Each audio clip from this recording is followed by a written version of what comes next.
It's the home of Hawaii's award-winning Mike Buck Show on AM 690 and FM 94.3. The Answer. Oh, yeah, oh, yeah, oh, yeah. And by the way, you know, there are people that come from across the country to go look at Barking Sands Kauai because they've heard about Barking Sands and what a contribution it's made to our defense system. And, you know, I spend a lot of time explaining who Riki Ellison is at work. And a lot of people, you know, the Missile Defense Advocacy Alliance, which she is a founder of and the CEO of, they're all about, it's not weapons, it's protection against weapons. And that's the thing that a lot of people don't understand. There's a there's a defense budget and an offense budget. And the money that comes that we need to get the right stuff here in Hawaii comes from the defense budget. Because we defend ourselves about the incoming stuff. Anyway, joining us from near our nation's capital is my favorite rocket guy, Riki Ellison. And we just missed saying Happy Thanksgiving, so we'll say it now. Riki, how you doing? I'm good. It's a little cold here. It's 36 degrees, but I'm out Hawaii with you guys. Well, I guess that means there's a trip coming up pretty soon, as soon as the COVID goes away. That's right. Always. You know, Riki, every time we have a successful test here, we get in touch. And we've had a series of them lately. And it's like I said, I've actually heard about people that come from the mainland who are in the defense business. And one of the first things they want to do is, I want to go see Pearl Harbor, the Bowfin, the Missouri, and then I want to go over that Kauai Island and see that Barking Sands stuff over there. Isn't it amazing what that little piece of real estate has done to contribute to our country? Oh, it's the biggest test range, I think, in the world going over that ocean. But the historic test that we did earlier this month to put a SM-3 Block 2A missile intercepting an ICBM is unbelievable. It is so fantastic. The North Koreans are shut down because of it. It's like throwing cold water on their fire. We now have capability that's ready to go to be able to take that threat and take it away. You know, Riki, the thing that I really lit up when I saw that was, remember that deal they had where they have the parade and everybody's out, you know, in the shiny uniforms and they're showing off all of the stuff. And one of the things is this huge, huge missile. And I'm thinking, good, show it to everybody before we knock it down. I mean, seriously, wouldn't people get a little bit upset if they said, you're spending how much to get knocked down into the ocean? Don't you know those things won't work? That missile that they put on parade looked like, and it is, a MIRV capability, which means it's capable of having multiple bombs on that missile. So, and it's obviously very expensive and very hard to make, and they don't have very many at all of them yet. But we just proved out a missile that we co-developed with Japan, one of our allies, and a missile that we're in production of. And I think we're going to be up to 50 a year. So we're going to have this capability in Hawaii on all our ships in the Pacific, in the Atlantic, and around the world to be able to defeat that thing easily. So I think, you know, it was a phenomenal test. I'd like to talk more about it if I could. Absolutely. Riki, here's the thing that I want to tell you is so ironic. As you know, 2 days ago was the 79th anniversary of the attack on Pearl Harbor. You know, and that's what launched us and what got us into World War II. And our most bitter enemies at that time were the guys and gals from Land of the Rising Sun. And now look, we are hanging out with them. We are best friends with them. We rely on them and they rely on us, and they're involved in this right up to their eyeballs. And it's just a wonderful thing how the relationship over the decades has turned around. I think this is the biggest weapon development or missile defense development with an allied partner we've ever done. I think it's over $1 billion that we invested together with them to create this system, this weapon system that goes on their ships, on our ships, to be able to defeat North Korean capability. So that's a huge plus. As you know, we can't do this on our own. But let's go back to that test. That test was able to leverage a cross-domain capability. Wait a minute. That's past my pay grade. What is that? That means we're able to use different sensors on different domains, from space, from the air, from the sea, from land, and combine all that information into a centralized computer in Colorado Springs, and then shoot that information back out to the ship which was a John Finn, that was out there to be able to put it on their missile to go make that interception. So we leveraged all that capability that was out in the Pacific to make this hit. This is also just a phenomenal achievement for our space-based capabilities. So we're able to shoot and leverage off of our space-based sensors and so forth to give the targeting to those ships that could be floating anywhere in the Pacific to make that kind of shot happen and make that a success. Yeah, let's also make sure that people understand this is a by accident group of phenomena or inventions. This thing was a concerted effort by all these parties to come together and figure out, all right, here's what you've got, here's what I got. How do we marry it together so it works? And tell me what. First of all, the information given to the ship as far as when to fire and all of that stuff, that's the part that really gets me. You know, the stuff is out there floating around doing its thing. And when the need comes, it's going to be electronically assisted from across the globe. Right. But the ships are usually designed basically to defend themselves first, defend their aircraft carrier second, the battle groups. That's what that system was originally designed for. But right now this test put it back into the U.S. Homeland Defense, so it layers into our GBIs inside the U.S. Homeland, and that command and control structures at Schriever Air Force Base in Colorado Springs that fitted that thing in underneath our ground-based interceptors. So we only have 44 of those ground-based interceptors. We're going to have many more of these sea-based capabilities, which are probably a quarter of the cost. Yeah, you know, that's another thing. Every time we talk, the four main words come up. Somebody in the audience always says, "How much is it?" What we're talking about here is it's new, and it's comparatively new, but it's also a lot cheaper. And that means if they're a lot cheaper, we can afford to have a lot more of them, so that we're going to have more of them than they have bad guys to send towards us. Right, they're probably around 30 million, somewhere in that range. Where our bigger ones are 80 million. That's a lot for a bullet, but those $80 million bullets protect the entire North American continent. The smaller bullets that we just tested are going to defend. Guess what? Hawaii, Guam, and coastal city areas and states on our east and west coast. So that has that kind of capability on it. You get what you pay for. But again, the quantity and capacity that we can have with these and Japan now really puts North Korea on their back feet because they cannot produce it. You remember? We're able to before. They can't do it now. Remember a few years back, we talked about how the testing is being done and the results go somewhere else. There are a lot of people in Hawaii that were saying, does that mean, do we have the Hawaii-based stuff that we're doing here? We're doing all of this testing. And the answer was pretty much a no. I mean, weren't we going to get most of our help from Alaska or from the West Coast? Right. And this test then just proved it because we shot an ICBM basically coming towards Hawaii with our ship right out there in front of Barking Stand and took it out. So that just proved to everybody that was watching, the North Koreans, that we can take care of Hawaii. So that was a huge, huge achievement.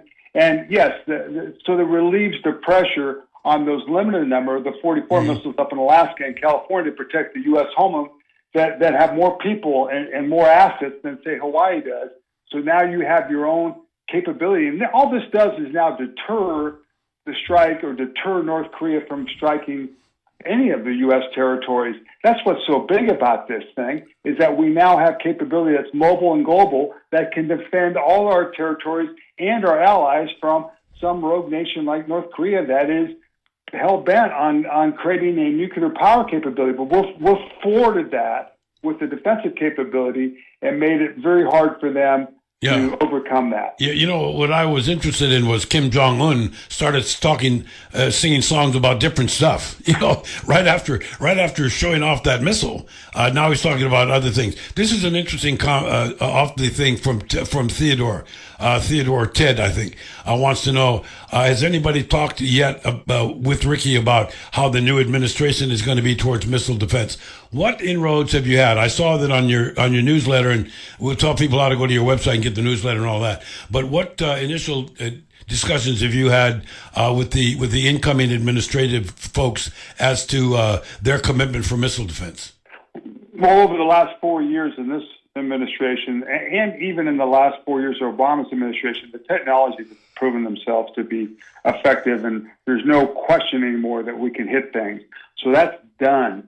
And the previous administration, that President-elect Biden, that was a vice president to under Obama, was a huge developer of this system, the SM3 Block 2A system that knocked out the ICBM this month. And they put that system in Europe to defend Europe. So this is a big thing for them. I think they will certainly support this capability. And it's more with them as about allied partnerships to be able to create allies to share our burden. And this is probably the top program in the world right now where we're sharing the cost with development and procurement of these systems with Japan. Right? And there are other countries, Australia and so forth, on that. The thing is, everybody, is that the threat's not going anywhere. So the threat's real. It doesn't really matter who the president's going to be. We have to deal with this threat that continues to grow.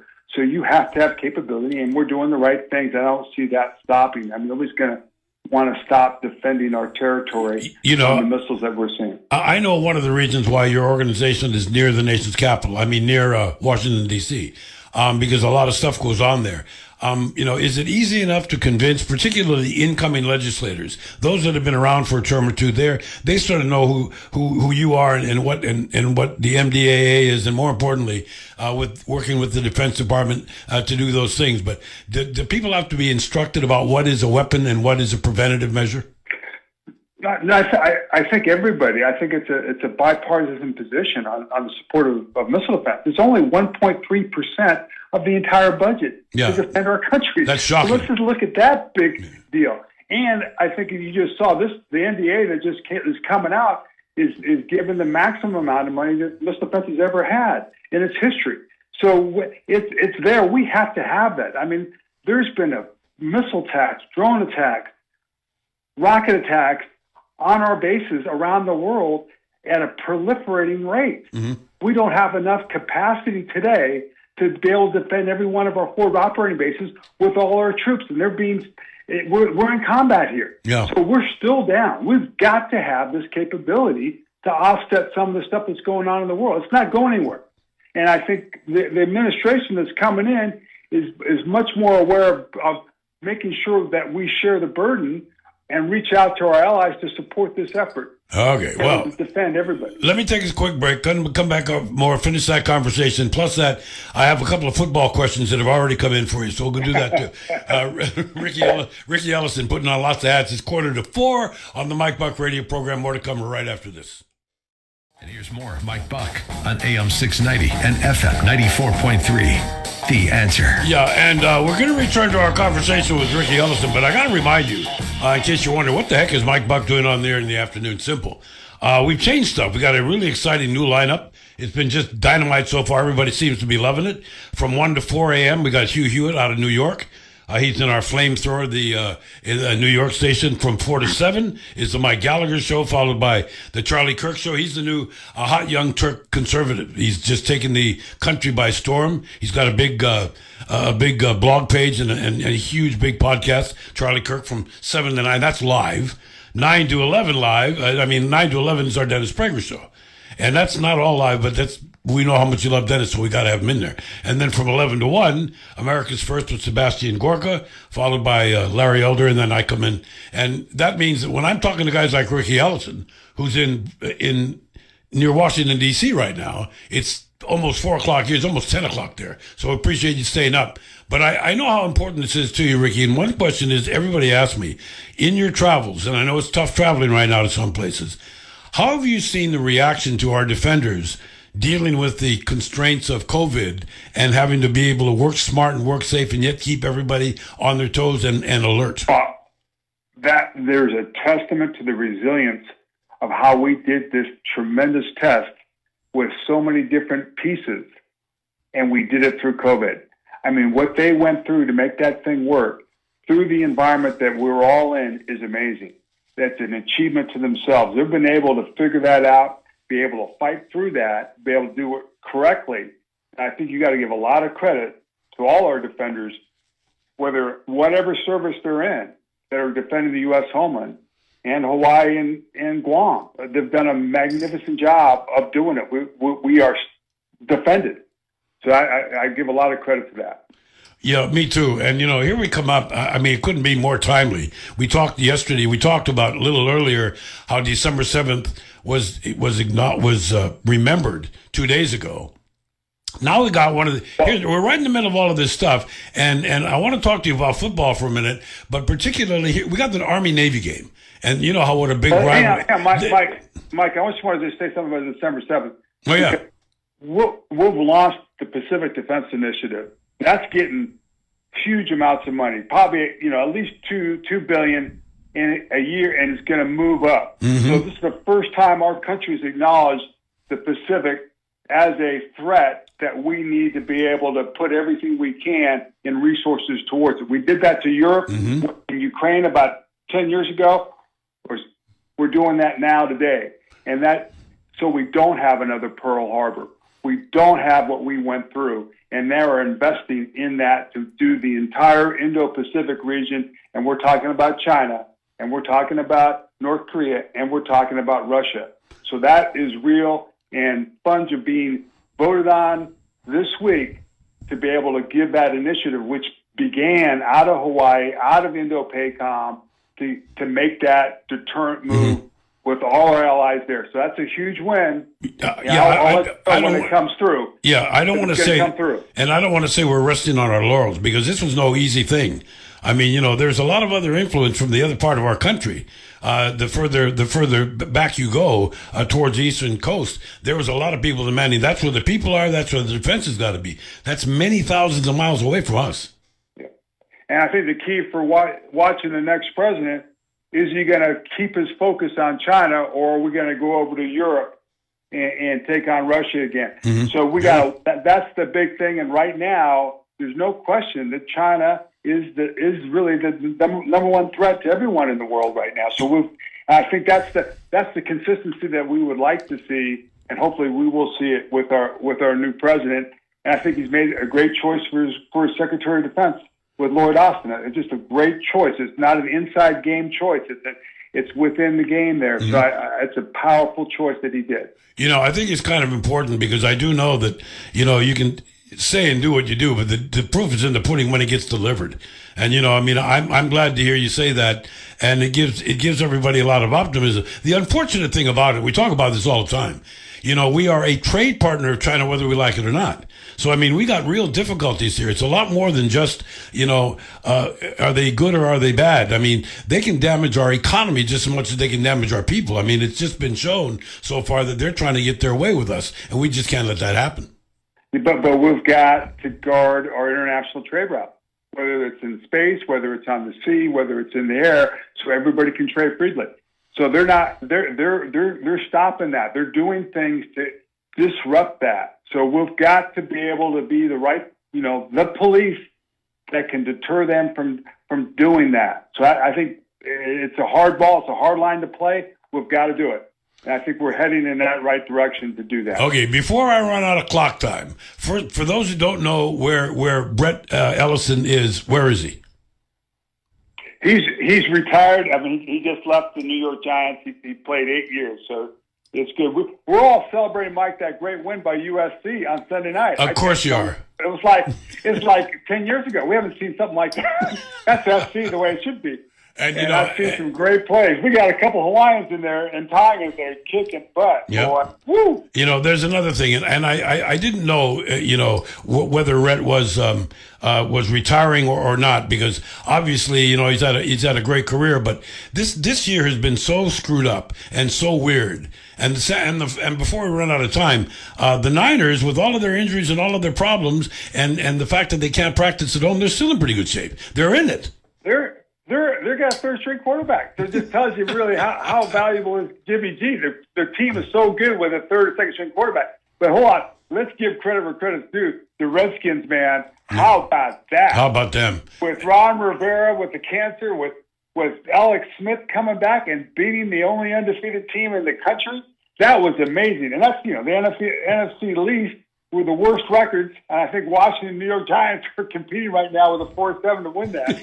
But that was an inspiration to all. But it is so hard, Ricky. I mean, it's so hard when we look at the college games and we look at the games to not see folks in the stands and to see the resilience and see some of these guys getting positive tests. And I mean, they're still playing. The game's playing well. I mean, it's a well played. Thank God it's entertainment. That's what the game's for, is to get our minds off of the COVID, off of everything, and to watch something for a couple hours on the weekend to let it go. And these guys are performing at the highest level. There's no let go or no conservatism or lack of good play because of COVID.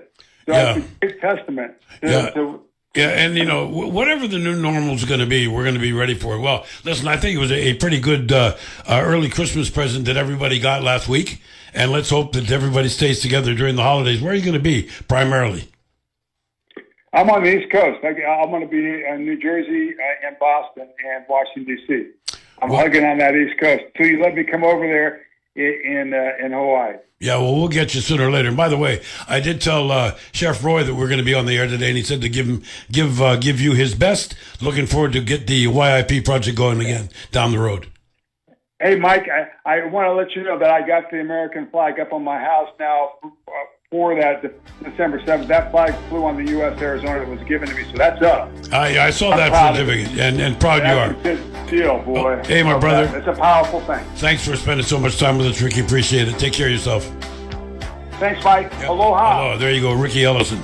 And if you want to know more about missile defense, just Google missile defense and it'll pop up. The founder and CEO of the MDAA. Check it out, .org. More of the Mike Buck Show is coming up after the top of the hour.